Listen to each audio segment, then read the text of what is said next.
Selamat pagi Bapak Ibu yang dikasihi Tuhan, mari kita berdoa. Bapa kami yang ada di dalam sorga, kami berterima kasih untuk kebaikan-Mu dalam kehidupan kami.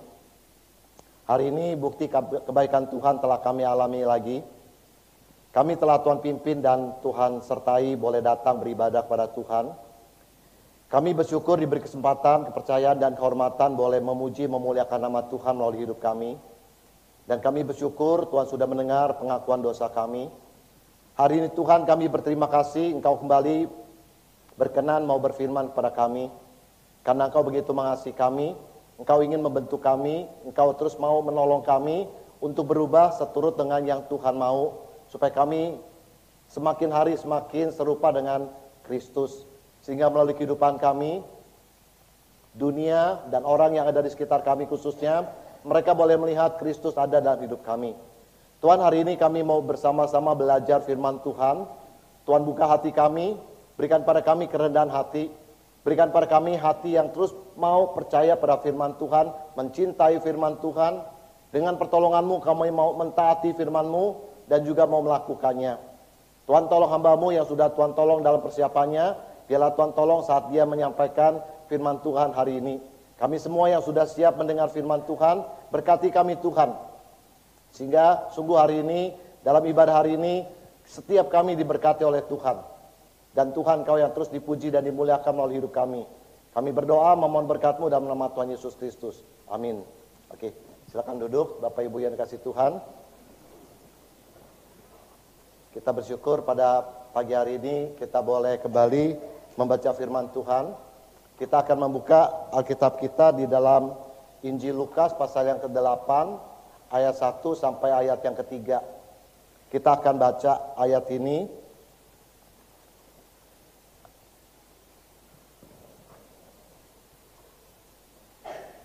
Ayat ini cukup pendek, jadi kita baca bergantian ya. Saya baca ayat 1, nanti Bapak Ibu dan Saudara baca ayat 2, lalu nanti saya baca ayat ke-3. Selanjutnya nanti Bapak Ibu akan baca dari Kolose pasal 4 ayat 3 ya. Kita akan mulai. Lukas pasal 8 ayat 1 sampai 3, demikian bunyi firman Tuhan. Tidak lama sesudah itu, Yesus berjalan berkeliling dari kota ke kota dan dari desa ke desa, memberitakan Injil Kerajaan Allah. Ke-12 muridnya bersama-sama dengan Dia. Silakan.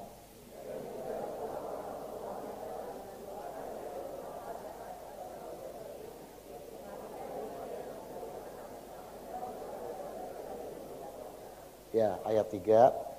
Yohana istri Kusa bendahara Herodes, Susana dan banyak perempuan lain. Perempuan-perempuan ini melayani rombongan itu dengan kekayaan mereka. Silakan buka Kolose pasal 4 ayat 3. Kolose pasal 4 ayat 3. Kalau sudah dapat, silakan Bapak Ibu dan Saudara tolong bacakan kembali ya. Kolose 4 ayat 3. 1, 2, 3.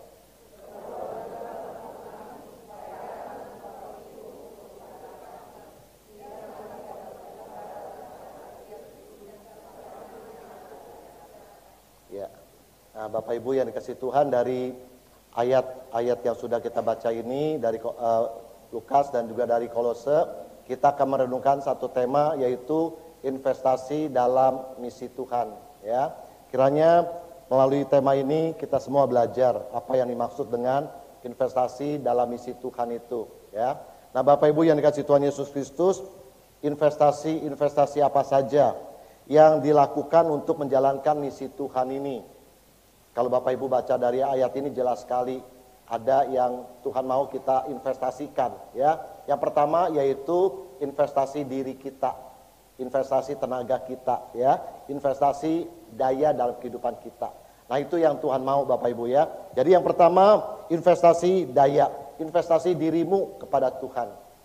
Bapak Ibu yang dikasihi Tuhan, di dalam ayat 1 dan 2 di sini katakan tidak lama sesudah itu Yesus berjalan berkeliling dari kota ke kota dan dari desa ke desa. Apa yang dilakukannya? Memberitakan Injil Kerajaan Allah. Nah, Bapak Ibu, pada waktu Yesus memberitakan Injil Kerajaan Allah, di sini katakan ke-12 muridnya bersama-sama dengan Yesus, ikut bersama-sama.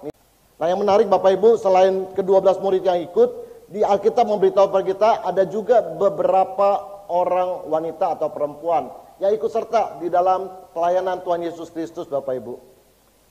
Bapak Ibu, siapa perempuan-perempuan itu yang ikut bersama-sama dengan Tuhan Yesus memberitakan Injil? Nah, Alkitab memberitahu pada kita bahwa mereka ini adalah orang-orang yang telah disembuhkan dari roh-roh jahat dan juga dari berbagai penyakit. Nah, penyakit yang disembuhkan oleh Tuhan Yesus tidak disebutkan. Penyakit-penyakit apa saja yang dialami oleh wanita pada waktu itu. Yang menarik Bapak Ibu ya, selama perempuan-perempuan ini sakit dan diganggu oleh roh-roh jahat, tidak ada satu orang pun yang dapat menyembuhkan mereka atau melepaskan mereka dari kuasa jahat. Entah tokoh agama mereka, entah orang pintar di daerah mereka, tidak ada satu orang pun yang dapat menyembuhkan penyakit mereka dan juga mengusir roh jahat itu dalam hidup mereka, Bapak Ibu. Berapa banyak uang yang sudah dikeluarkan tidak dicatat. Berapa lama mereka mengalami sakit penyakit dan dikuasai roh jahat juga tidak dicatat, Bapak Ibu. Tapi yang menarik, pada waktu mereka bertemu dengan Tuhan Yesus, Bapak Ibu, Alkitab memberitahu pada kita, mereka disembuhkan. Roh jahat dikusir, istilahnya tidak lagi menguasai hidup para perempuan itu, Bapak Ibu. Nah, Bapak Ibu yang dikasih Tuhan Yesus Kristus, luar biasa ini adalah kuasa yang Tuhan nyatakan di dalam dunia ini dan juga khususnya kepada para perempuan yang saat itu benar-benar mengalami keajaiban Tuhan, kuasa Tuhan, kasih Tuhan, Bapak Ibu. Lalu setelah disembuhkan, ini satu hal yang patut kita teladani nih. Setelah para perempuan itu disembuhkan, mereka tidak tinggal diam, mereka tidak berlipat tangan, mereka tidak duduk-duduk saja, mereka tidak tinggal di rumah saja, Bapak Ibu. Tapi Alkitab dengan jelas memberitahu pada kita, mereka mau mendukung dengan melibatkan diri mereka dalam misi Tuhan, dalam mengabarkan Injil Tuhan. Bapak Ibu, ini yang menarik. Mereka baru percaya loh. Lalu pada waktu Yesus mau melakukan misi Tuhan, memberitakan Injil, mereka mau terlibat, Bapak Ibu. Mereka mau menyerahkan diri mereka. Untuk apa? Untuk ikut serta di dalam misi Tuhan. Intinya mereka mau menginvestasikan diri mereka di dalam pekerjaan Tuhan, Bapak Ibu. Nah, Bapak Ibu yang dikasih Tuhan, mengapa mereka mau melakukan semuanya itu? Karena mereka benar-benar telah mengalami kasih Tuhan dan mereka ingin bersyukur kepada Tuhan. Bahwa Tuhan, terima kasih Engkau sudah menolong aku, Kau sudah menyembuhkan aku dan Kau sudah melepaskan aku dari ikatan dari kuasa jahat ini. Maka mereka mau melakukan semuanya itu karena ingin membalas kebaikan Tuhan. Nah, Bapak Ibu yang dikasih Tuhan Yesus Kristus, pada waktu mereka mau ikut terlibat di dalam pelayanan misi, Bapak Ibu kita lihat di sini, Tuhan tidak menolak mereka, ya. Tuhan tidak melarang mereka, sekalipun mereka adalah orang-orang yang baru percaya Tuhan, orang-orang yang baru mengalami kasih Tuhan. Tuhan tidak menolak mereka dan Tuhan tidak melarang mereka untuk ikut dan terlibat di dalam misi Tuhan, Bapak Ibu. Mereka sangat bersyukur, Bapak Ibu, karena Tuhan mengizinkan mereka untuk mendukung misi melalui diri yang mereka berikan.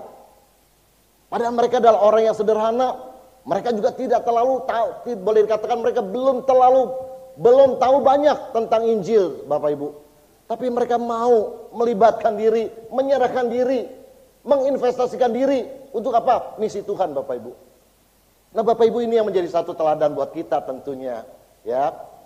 Orang baru percaya tapi mau gitu loh, Bapak Ibu, ya, mau terlibat. Belum banyak tahu loh, Bapak Ibu. Minta maaf nih, seperti Bapak Ibu mungkin ya yang baru percaya Tuhan, belum tahu banyak tentang belum tahu mungkin ya bagaimana berdoa, bagaimana membaca Alkitab, nggak tahu mulai dari mana dulu, ya. Banyak hal lagi yang belum kita ketahui lah. Bapak Ibu, nah ini termasuk wanita ini. Ya belum banyak tahu, tapi dia mau melibatkan diri, menginvestasikan diri di dalam misi Tuhan. Bapak Ibu, mari kita lihat ya. Apakah Tuhan mengajak mereka untuk ikut misi Tuhan? Mereka sendiri yang menawarkan diri atau Tuhan yang mengajak, Bapak Ibu? Kita nggak tahu, Bapak Ibu. Kita tidak tahu mereka yang menawarkan diri atau Tuhan yang mengajak mereka, yuk ikut misi Tuhan. Kita nggak tahu, Bapak Ibu. Tapi kita bisa berandai-andai begini. Seandainya kalau mereka diajak ikut misi Tuhan, memberitakan Injil Tuhan, ini adalah satu anugerah buat mereka, Bapak Ibu. Siapa mereka? Mereka adalah orang yang baru percaya. Kok mau-maunya Tuhan melibatkan mereka untuk melayani Tuhan di dalam pekabaran Injil? Tidak mudah. Tapi mereka diajak, Bapak Ibu. Sekali lagi, ini adalah anugerah Tuhan buat mereka. Orang baru, tapi diajak melibatkan diri, menginvestasikan diri untuk misi Tuhan. Ini kalau Tuhan ajak Bapak Ibu. Seandainya yang kedua, kalau mereka tidak diajak tapi mereka sendiri yang mau melibatkan diri, mau ikut, Tuhan aku mau ikut Tuhan. Bapak Ibu yang dikasih Tuhan, ini pun adalah anugerah Tuhan. Mengapa saya katakan ini juga anugerah Tuhan Bapak Ibu?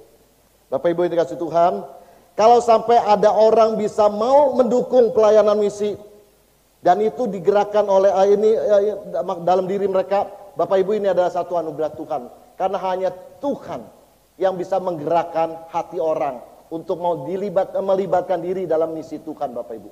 Jadi benar-benar baik diajak maupun mereka mau ikut sendiri, Bapak Ibu sekali lagi ini adalah anugerah Tuhan. Waktu mereka digerakkan hatinya oleh Tuhan, mereka ikut Bapak Ibu. Bapak Ibu yang dikasih Tuhan, yang tidak boleh dalam kehidupan orang yang sudah percaya Tuhan Yesus adalah yaitu mengeraskan hati. Ya, tidak boleh mengeraskan hati pada waktu Tuhan panggil. Tuhan gerakkan hatimu dan hatiku untuk terlibat di dalam pekerjaan misi Bapak Ibu. Nah itu yang tidak boleh dan itu yang Tuhan tidak mau Bapak Ibu. Kalau ada orang yang sudah mengalami kasih Tuhan, terus mengeraskan hati, aku tidak mau digerakkan oleh Tuhan untuk melakukan pengabaran Injil. Nah itu yang Tuhan sayangkan. Aduh ini anakku bagaimana caranya ya?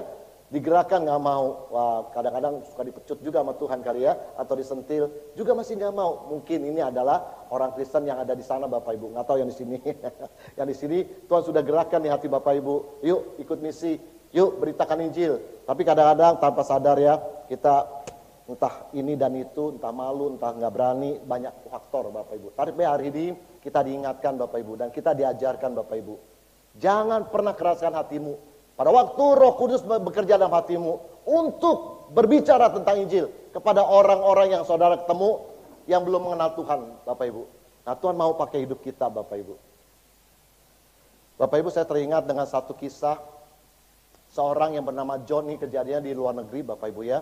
John dulu belum percaya Tuhan, setelah dipercaya Tuhan, hatinya begitu bergelora karena kasih Tuhan dan hatinya tidak bisa tinggal diam untuk tidak menceritakan kasih Tuhan pada orang lain. Lalu dia ingat Bapak Ibu, ada temannya yang begitu baik dengan dia, bernama Sandy. Lalu dia datang ke rumah Sandy, dia memberitahu kepada Sandy, dia belum banyak tahu tentang Injil Bapak Ibu. Apa yang dikatakan? Yang dia katakan hanya begini, Sandy, aku sudah menjadi orang Kristen. Aku harap dan aku rindu satu hari nanti kamu juga menjadi orang Kristen. Sandy pada waktu itu menjawab, ya saya nggak tahu juga ya. Itu setelah itu kisah itu berlalu begitu saja Bapak Ibu. Dan benar-benar Tuhan beranugerah dalam kehidupan Sandy juga. Bapak Ibu akhirnya Sandy membuka hati, percaya pada Tuhan Yesus Kristus. Begitu dia percaya Tuhan Yesus, dia baru merasakan kasih Tuhan yang ajaib dan luar biasa. Yang telah mengubah hidupnya. Ada satu damai sejahtera yang ada di dalam hatinya yang tidak pernah sebelumnya dialami Bapak Ibu. Lalu begitu dia percaya Tuhan, dia pertama-tama pergi adalah ke John. Orang yang telah memberitahu pada dia tentang Yesus, sekalipun itu nggak langsung. Dia hanya bilang kalau aku rindu kamu juga percaya Yesus. Aku menjadi orang Kristen. Bapak Ibu pada waktu dia sampai di tempat John, dia berkata begini, John, aku beritahu kamu dan kamu adalah orang pertama yang aku beritahu.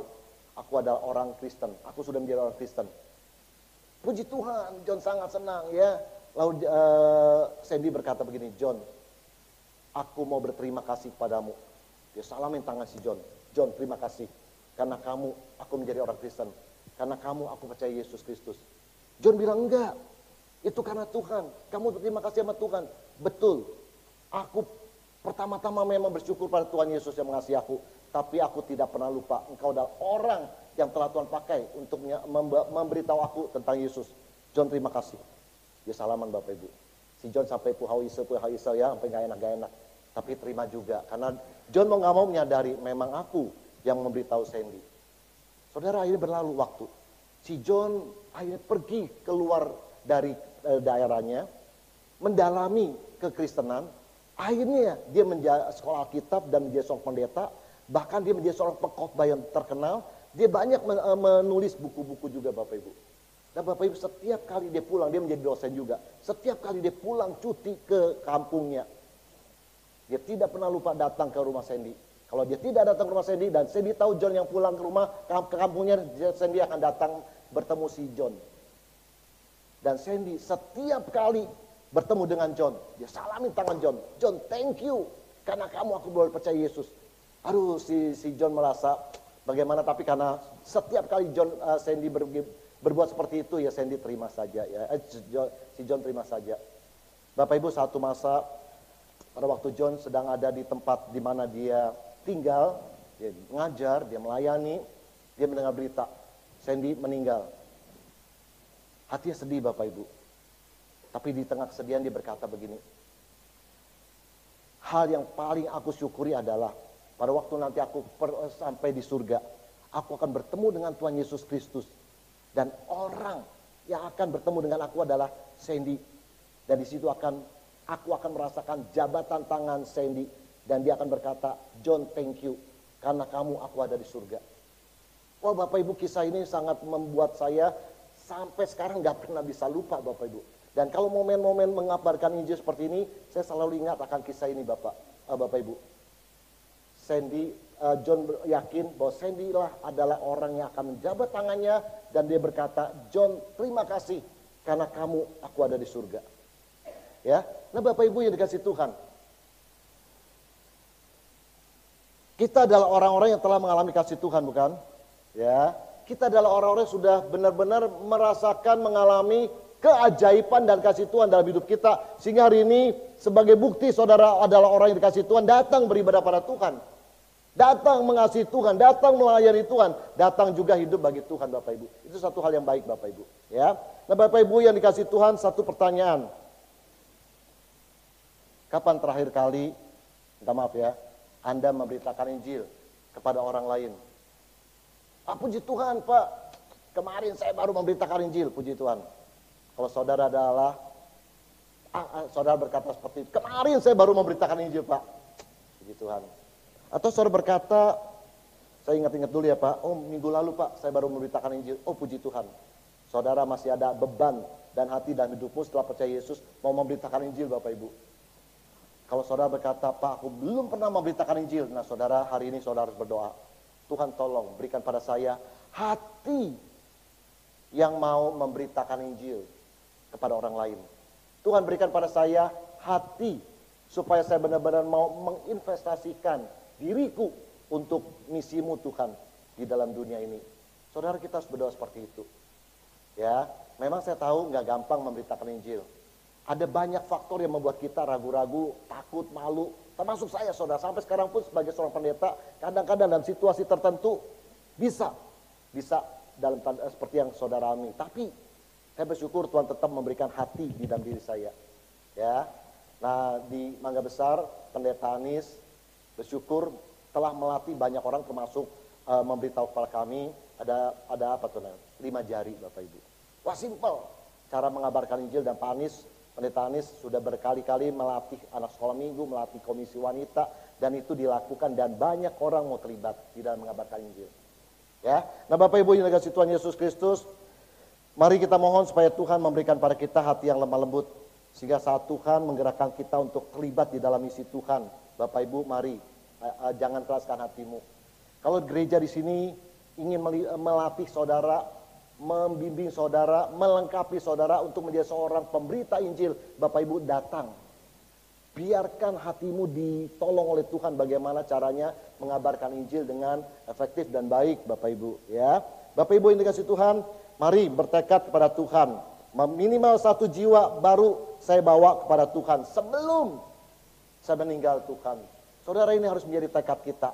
Ini harus menjadi doa kita pada Tuhan. Tuhan tolong saya, jangan sampai 1 jiwa pun tidak pernah saya persembahkan pada Tuhan sebelum saya meninggal.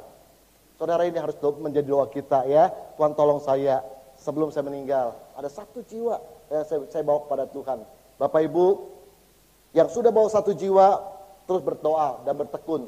Tuhan tolong saya supaya saya semakin hari semakin mau membawa jiwa-jiwa kepada Tuhan. Nah Bapak Ibu, ini harus kita terus doakan kepada Tuhan. Ya, ini yang pertama Bapak Ibu. Mari Bapak Ibu yang dikasih Tuhan, kita menginvestasikan diri kita kepada Tuhan untuk ikut terlibat di dalam misi Tuhan. Investasi apa lagi Bapak Ibu yang bisa dilakukan untuk menjalankan misi Tuhan? Yang kedua, yaitu investasi waktu untuk berdoa.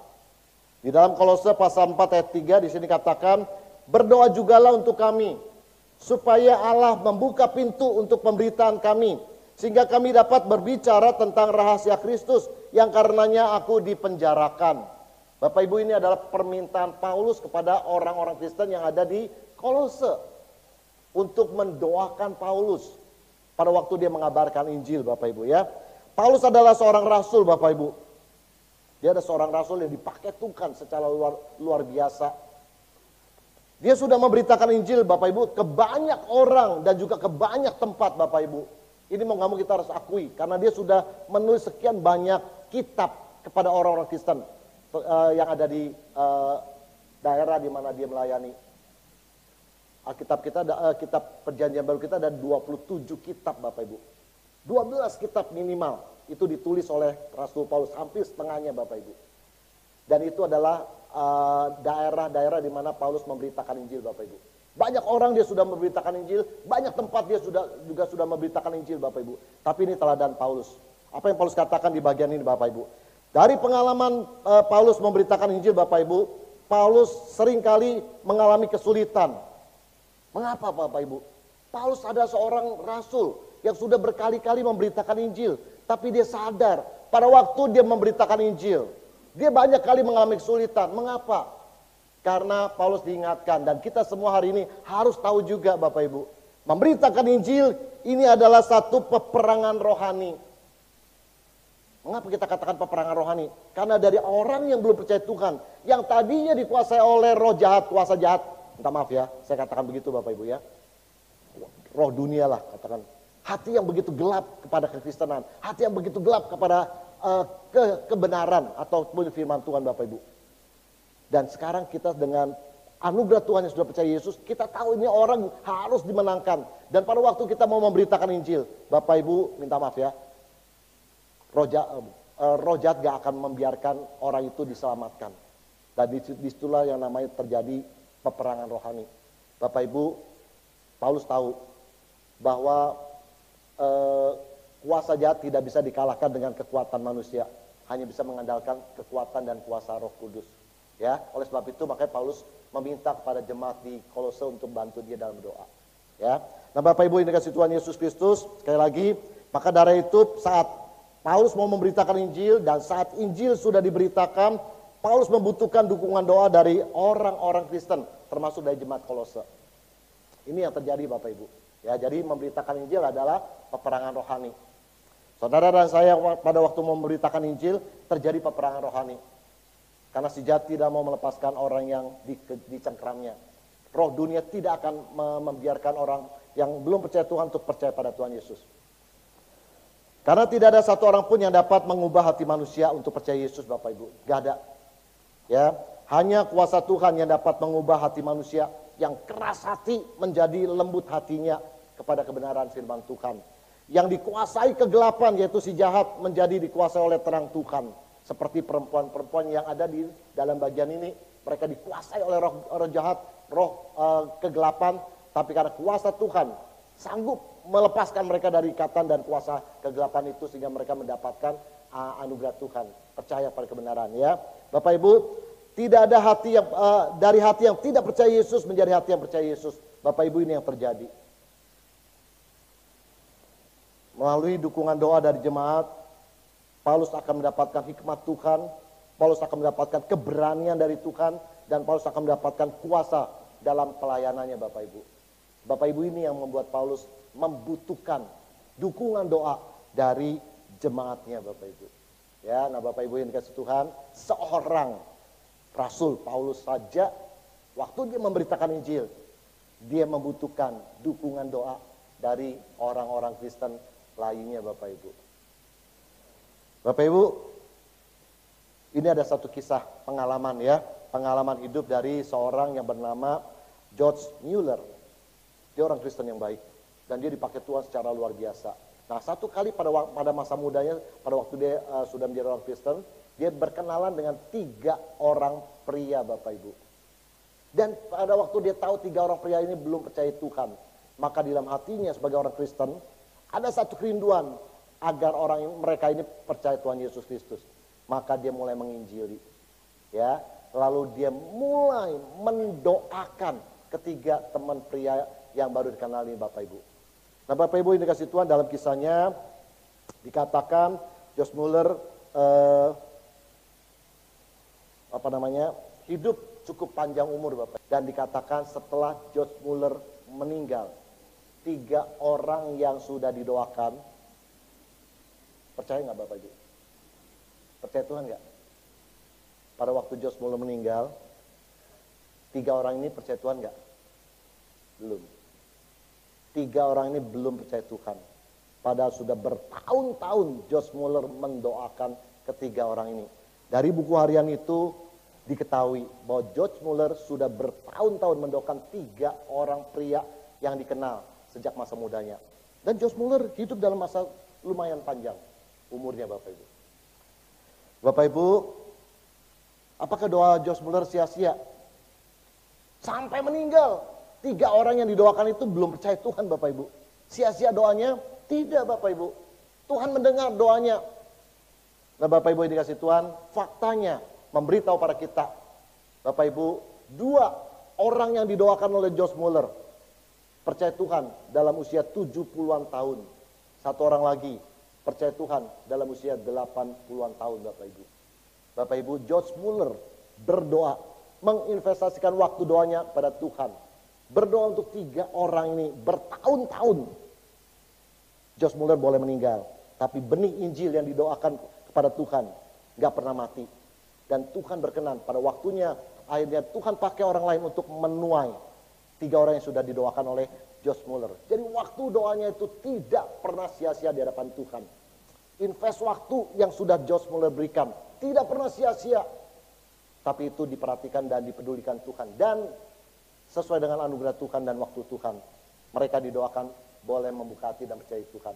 Bapak Ibu, inilah kuasa Tuhan. Ya, George Muller melakukan bagiannya, yaitu menginvestasikan waktunya untuk berdoa. Nah Bapak Ibu yang dikasih Tuhan Yesus Kristus, kapan terakhir kali kita mengingat dan kita berdoa untuk orang-orang yang belum percaya Tuhan? Aduh lupa juga Pak. Mulai malam ini ya, mulai malam ini saya ajak kita sama-sama berdoa ya untuk mereka yang belum percaya Tuhan. Siapa mereka? Yang ada di tetangga, yang ada di lingkungan keluarga kita dulu Bapak Ibu. Kita doakan, sebut nama mereka. Siapa mereka? Besarin dikit lagi, family kita. Ya, siapa mereka? Teman-teman kita Bapak Ibu yang ada di kantor, yang ada di mungkin di kampus, ada di tetangga kita. Siapa mereka? Ya mungkin yang kita kenal, yang kita nggak tahu juga Bapak Ibu ya. Tapi makin luas. Dan Bapak Ibu doakan dengan tekun. Nah ini yang Tuhan minta ya. Bapak Ibu, biarlah mulai hari ini kita mulai mau dengan tekun mendoakan orang-orang yang belum kita kenal. Ya, terus doakan. Mari investasikan waktu doa kita dalam misi Tuhan, mendoakan orang lain yang belum percaya Tuhan Bapak Ibu. Ingat, semua yang kita doakan, waktu yang kita invest untuk mendoakan orang lain tidak pernah sia-sia. Itu dicatat Tuhan, itu diingat Tuhan. Dan itu akan dipakai Tuhan dan diberkati Tuhan. Menjadi berkat bagi orang-orang yang kita doakan Bapak Ibu. Kita nggak tahu orang itu percaya atau tidak pada waktu kita masih hidup. Kita nggak tahu. Seandainya Tuhan panggil kita pulang, tapi orang-orang yang kita doakan di dalam anugerah Tuhan seperti pengalaman dari George Muller, orang itu bisa dituai oleh orang lain. Tidak masalah siapa yang menuai.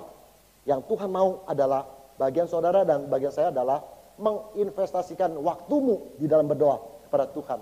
Begitu ya Bapak Ibu ya. Nah Tuhan tolong kita Bapak Ibu ya. Supaya Tuhan tolong aku. Dari sekian waktu yang Tuhan anugerahkan. Saya bekerja, saya melakukan aktivitas, saya melakukan pelayanan. Tolong aku Tuhan. Supaya ada waktu yang aku sisihkan untuk aku mau bertekun dalam doa. Yaitu investasi waktuku untuk orang-orang yang belum percaya Tuhan. Bapak Ibu minta supaya Tuhan berikan hati seperti itu kepada kita. Ya, supaya waktu kita benar-benar kita pakai untuk mendoakan orang yang belum percaya Tuhan. Yang ketiga Bapak Ibu, investasi lainnya yang bisa dilakukan untuk menjalankan misi Tuhan itu apa Bapak Ibu? Sebelum saya masuk ke ketiga Bapak Ibu, saya ingat Bapak Ibu, selain kita berdoa secara pribadi, secara tekun di dalam rumah kita masing-masing, Bapak Ibu mari kita satukan hati di gereja Tuhan untuk berdoa bersama-sama Bapak Ibu. Ya, Bapak Ibu, inilah cara yang Tuhan ingin pakai gerejanya untuk terus bertumbuh Bapak Ibu. Yaitu semua jemaat Tuhan hari Minggu beribadah kepada Tuhan, hari Rabu, di sini juga Rabu ya, pakai waktu bersama-sama. Ya, Bapak Ibu, ini pengalaman yang saya kemarin baru dengar cerita dari orang yang diberi kesempatan untuk beribadah dalam kebaktian doa di GKY Mangga Besar. Dulu waktu itu gereja masih kecil Bapak Ibu. Maaf ya saya cerita seperti ini supaya Bapak Ibu juga tertantang dan juga mau terlibat di dalam kehidupan doa. Bapak Ibu, dia punya kisah begini. Pada waktu GKY Mangga Besar masih gereja kecil, kebaktian doanya itu 2 kali, jam 5 sore, itu dikatakan yang kumpul berdoa itu 300-an lebih. Jam 7 itu ada satu lagi, lebih banyak lagi Bapak Ibu. Kita maaf ya, bukan membanggakan GKY, maka tidak heran Tuhan berkati GKY, termasuk Bapak Ibu juga. Melalui gereja kecil, Tuhan pakai untuk membuka banyak pos hingga hari ini Bapak Ibu. Nah Bapak Ibu, api doa itu yang harus terus kita pelihara. Termasuk juga GKY VTI Bapak Ibu. Ya. Nah kemarin kami diingatkan bahwa Superjen, dia berkata begini, bahwa kalau gereja berdoa, maka pada waktu gereja bersatu berdoa, maka kehangatannya itu akan dirasakan oleh jemaat. Ya, pada waktu kita berdoa setiap pas di gereja kita kan basement, kita pakai basement. Pada waktu orang-orang gereja jemaat berdoa di basement, maka terasa di dalam kehidupan ibadah pada waktu hari Minggu banyak orang akan mengalami berkat Tuhan. Ya Bapak Ibu, saya tantang, Bapak Ibu mari datang untuk beribadah dalam kebaktian doa di gereja. Di Mangga Besar sekarang mengalami kesulitan untuk datang ke gereja, macet, 3-in-1, genap ganjil Bapak Ibu. Jalan Gajah Mada, Hayamuruk itu benar-benar sulit. Tapi ada orang berkata begini, masalahnya bukan karena kemacetan, tapi masalahnya adalah kemacetan dalam hati. Kalau orang tidak macet dalam hati untuk datang ke gereja, itu macet tidak menjadi masalah. Dan memang betul, banyak orang yang datang dari tempat yang jauh dari GKY Mangga Besar, itu dari berbagai tempat, termasuk ada yang dari Karawaci, tetap datang Bapak Ibu. Kenapa? Karena nggak macet hatinya Bapak Ibu. Hati nggak macet kepada Tuhan. Rintangan masalah memang ada, tapi karena dia datang pada Tuhan, Tuhan aku mau ke gereja, tapi aku akan menghadapi masalah yang nggak mudah. Tuhan akan buka jalan. Bapak Ibu berdoa sama Tuhan, Tuhan aku nggak bisa datang di dalam kebaktian doa Rebo, ya Bapak Ibu ya. Tapi Bapak Ibu hanya doa sama Tuhan. Saya percaya Tuhan akan buka jalan. Kenapa? Karena saya sudah mendengar beberapa orang yang bersaksi bahwa sebenarnya saya nggak bisa datang ikut doa Pak. Tapi nggak tahu karena tiap minggu pendeta Regi mengingatkan kami untuk datang berdoa Pak. Terus saya bawa doa kepada Tuhan. Tuhan buka jalan. Tadinya kami rapat setiap Rebo. Nggak tahu kenapa pimpinan kami mengatakan yuk kita pindah rapatnya. Keajaiban terjadi Bapak Ibu. Dan Bapak Ibu alami keajaiban itu. Nah saya rindu VTI pun memiliki kehidupan doa yang penuh dengan antusias dari Tuhan Bapak Ibu. Ya, sehingga melalui waktu doa yang Bapak Ibu berikan, percaya nggak pernah sia-sia. Amin. Amin ya Bapak Ibu ya. Minta maaf ya, saya seperti ini bukan bermaksud mengatakan VTI nggak semangat berdoa, nggak semangat. Ya, tapi waktu saya ingat seperti ini, mau nggak mau saya sampaikan juga. Ya, sehingga semangat doa yang kan kepada para senior kita yang ada di GKY Mangga Besar terus mengalir kepada semua GKY Bapak Ibu. Maka kenapa GKY terus setiap Rebo itu di gereja-gereja di mana tempat tetap berdoa Bapak Ibu. Minta maaf nih Bapak Ibu, saya dengar nih, saya belum lihat nih Bapak Ibu, ada begitu banyak gereja-gereja termasuk. Minta maaf ya sekali lagi, saya hanya baru dengar ya Bapak Ibu, kalau mereka yang pergi banyak gereja sudah tidak mengadakan kebaktian doa. Aduh, pasti Tuhan sedih. Pasti Tuhan sedih. Gereja kalau tidak mengadakan kebaktian doa. Ya, baik. Oleh sebab itu kita masih ada, kita terus pertahankan dan tingkatkan. Oleh sebab itu, mari datang berdoa. Ya, hari ini saya nggak dikasih apa-apa oleh rekan-rekan hamba Tuhan di tempat ini enggak. Tapi Tuhan yang anugerahkan kita sama-sama menggumuli masalah misi ini. Ya, salah satunya harus investasikan waktu doa Bapak Ibu ya. Oke Bapak Ibu, ketiga Bapak Ibu. Investasi lain yang bisa dilakukan untuk menjalankan misi Tuhan itu apa? Alkitab memberitahu pada kita pengalaman dari wanita itu adalah investasi dana.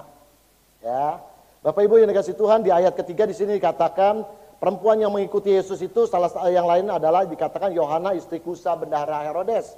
Lalu Susana dan banyak perempuan lain. Jadi masih begitu banyak wanita yang ikut Yesus pada waktu itu Bapak Ibu. Yang disebutkan ini hanya beberapa orang. Luar biasa ya. Kalau Tuhan berkarya dan Tuhan bekerja, setelah mereka disembuhkan, setelah mereka mengalami kasih Tuhan begitulah ajaib ya. Kemudian kalimat selanjutnya, kalimat terakhir.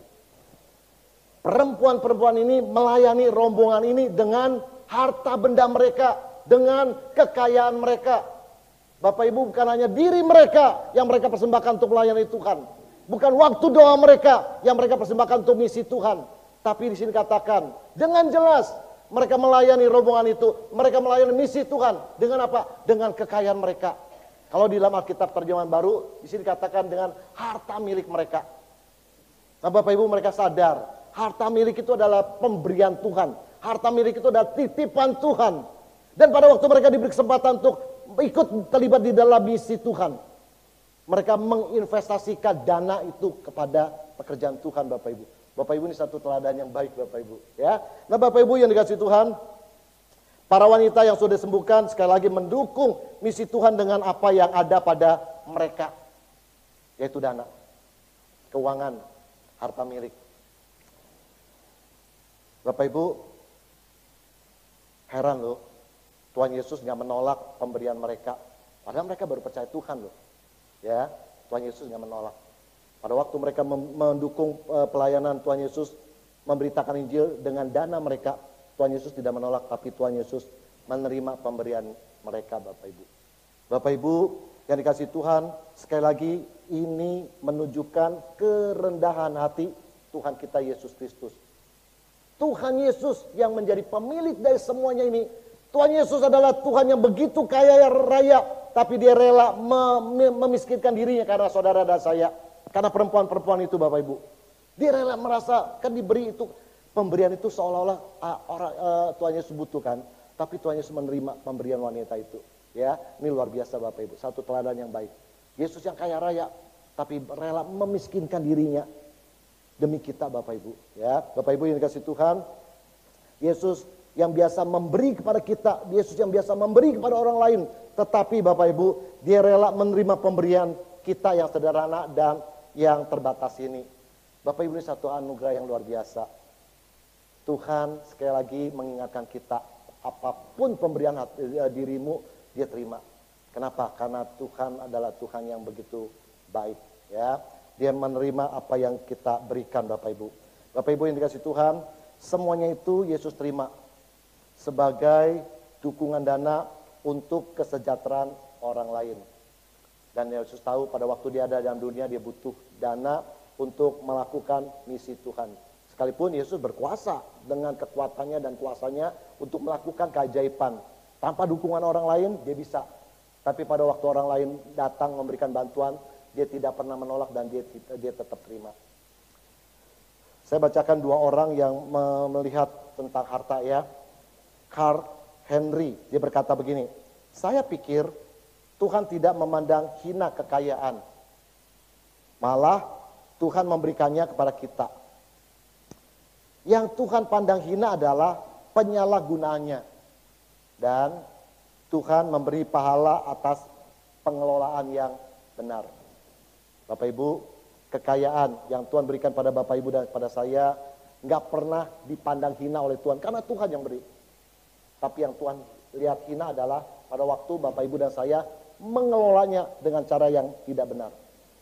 Ya, pada waktu kita mengelola dengan baik dan benar, Tuhan senang. Percayalah, Tuhan akan tambahkan danamu untuk hal yang lebih baik lagi. Karena Alkitab katakan, muliakanlah Tuhan dengan hartamu. Ya, nah Bapak Ibu ini yang pertama. Yang kedua, seorang yang bernama John Woodbright Patton, dia berkata begini, uang adalah sesuatu yang bisa membeli segala-galanya selain kebahagiaan. Dan membawa kemana saja selain ke sorga. Benar ya Bapak Ibu ya? Jadi uang yang kita dapatkan bisa kita pakai untuk membeli apa saja kecuali kebahagiaan. Karena kebahagiaan datangnya dari Tuhan. Pada waktu kita bertemu Tuhan, dan itulah kita mengalami kebahagiaan sejati. Dan uang bisa membawa kita kemana-mana kecuali ke surga. Karena ke surga itu hanya melalui Yesus Kristus. Ya Bapak Ibu, ini yang Tuhan ini yang dua orang itu katakan Bapak Ibu. Nah Bapak Ibu, ini kasih Tuhan Yesus Kristus. Kapan terakhir kali Anda memberikan dukungan dana untuk pelayanan misi? Hanya Bapak Ibu yang tahu ya. Di sini kan ada pelayanan misi Bapak Ibu ya. Nah kapan terakhir kita memberikan pelayanan, memberikan dukungan dana melalui pelayanan misi? Bapak Ibu yang dikasih Tuhan, bagaimana pengelolaan dana yang Tuhan titipkan kepada kita? Apakah dana yang Tuhan titipkan pada Anda, ada Anda investasikan dalam misi Tuhan? Anda sudah membeli segalanya dengan dana yang Tuhan titipkan pada Anda. Apakah Anda ada investasikan dana Anda untuk pekerjaan misi? Anda sudah pergi kemana saja dengan dana yang datang dari Tuhan atau Tuhan titipkan pada Anda? Apakah Anda sudah menginvestasikan dana Anda untuk pelayanan pengabaran Injil? Bapak Ibu, ini menjadi satu introspeksi buat kita semuanya. Bahwa dana yang Tuhan berikan pada kita patut syukuri. Ya, tapi hari ini Tuhan ingatkan kita, apakah dana itu ada juga kita investasikan buat pekerjaan misi? Kalau belum Bapak Ibu, ini saatnya Anda mulai menginvestasikan dana Anda untuk mendukung misi Tuhan. Tuhan tidak melihat besar dan kecilnya dana yang kita berikan, tapi Tuhan mau kita belajar memberikan. GKI Mangga Besar dalam Thanksgiving sudah 1-2 tahun terakhir ini, termasuk tahun ini Bapak Ibu, setiap kali bergumul, berdoa, untuk apa Tuhan dana Thanksgiving, bukan dana, persembahan syukur jemaat yang dibawa kepada Tuhan di acara Thanksgiving. Lalu majelis memutuskan untuk misi, dan untuk misi. Karena pekerjaan misi begitu banyak, begitu luas, begitu kompleks Bapak Ibu. Di sini ada Thanksgiving nggak? Ada ibadat Thanksgiving? Oh nggak ada. Boleh diadain. Puji Tuhan, di Mangga Besar tiap tahun ada, tiap bulan 11, ya, tiap bulan November maksud kami. Bapak Ibu, dari situlah ada kesempatan gereja jemaat diberi kesempatan untuk bersyukur pada Tuhan di tengah kondisi yang tidak mudah, tapi jemaat dengan antusias selalu membawa korban syukur pada Tuhan, dan gereja diberi anugerah untuk mengelola dana itu untuk apa? Untuk misi. Bapak Ibu, untuk misi. Ya, Bapak Ibu yang dikasih Tuhan, saat ada tawaran investasi dalam misi Tuhan, hanya ada 2 pilihan. Mau ikut investasi atau tidak. Saya berdoa, kiranya waktu Tuhan gerakan hatimu untuk berinvestasi di dalam misi Tuhan, Bapak Ibu, jangan keraskan hatimu. Berkata kepada Tuhan, Tuhan aku mau ikut menginvestasikan diriku, waktu doaku, dan juga danaku untuk Tuhan. Pasti Tuhan bersuka cita Bapak Ibu. Ya, mari Bapak Ibu investasikan dirimu, waktu doamu, dan dana dalam misi Tuhan. Anda pasti tidak akan pernah menyesal. Dan Anda pasti mendapat pahala yang Tuhan janjikan Bapak Ibu. Nah kiranya Tuhan memberkati kita Bapak Ibu. Sehingga sungguh-sungguh firman Tuhan hari ini dalam konteks yang begitu simple, Lukas 8 ayat 1-3 dan Kolose 4 ayat 3. Bapak Ibu meringkaskan investasi dalam misi Tuhan 3 hal. Investasikan dirimu, investasikan waktu doamu, dan investasikan danamu untuk apa? Untuk misi Tuhan. Dan Tuhan dipermuliakan melalui kehidupan kita, Tuhan dipermuliakan melalui GKI VTI, dan Tuhan pakai GKI VTI menjadi berkat bagi orang-orang yang ada sekitar ini, bahkan bagi Indonesia dan dunia. Amin Bapak Ibu. Ya, Tuhan berkati ya. Minta kekuatan Tuhan, Tuhan tolong kami. Kami lemah, kami tidak ada apa-apanya, tapi waktu kami datang pada Tuhan, maka Tuhan akan menolong kita. Bapak Ibu, mari kita berdoa.